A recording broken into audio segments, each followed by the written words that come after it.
prompts, you need to understand what a prompt is. So I'm going to give you a simple hack for all of us that are using ChatGPT in this room. One, pay the $20 and get ChatGPT Plus, because you're not going to be able to leverage what I'm going to share with you today. So here's what I'll do. If I'm a lecturer, for example, I'm a business owner, I'm an entrepreneur or creator, one of the things I want to do is to design what you call a master prompt. So I would go in there and say, I am Isaac, I am a lecturer of Victoria University. I'd like you to create for me the kind of questions and answers you think that you would ask me if you were a lecturer, and what the things that you'd expect from a student. And what it's going to do is it's going to create for you typical questions.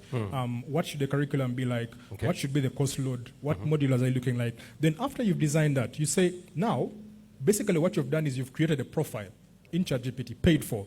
The second thing you're going to do is you're going to create what you call a system prompt.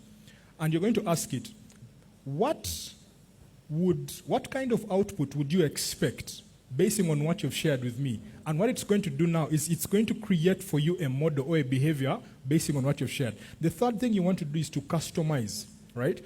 Communicating to these platforms, you want to tell it, look, much as I'd like the output you're going to give to me, I'd like you to think of me as a person who is, and this is a shortcut that I usually want to do. I usually go and upload my LinkedIn profile and say, this is typically who I am, but I'd like you to just go and study this information. The fourth thing that you want to do is create folders. So within ChatGPT, you can actually create subfolders, and when you go back, you're not communicating afresh, but you're clicking on a folder and you're communicating within that folder.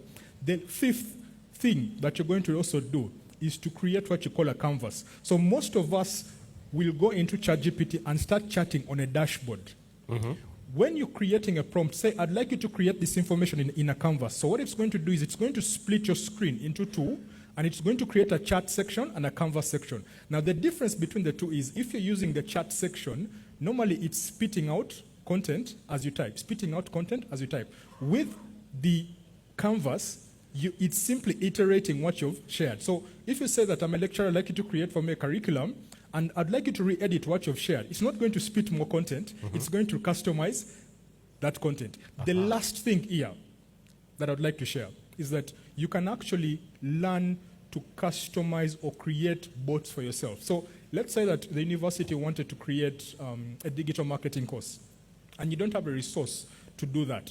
Within there, you can actually go to the settings and click personalize and say create a bot. Now, when you're creating the bot, you can actually upload, like I said, your LinkedIn profile and say, basing on this information, I'd like you to create for me 4 custom questions that are going to be shown on the canvas that this person is going to leverage. And that is how you're going to be able to communicate. Thank you. Sounds like quite the process. And process is the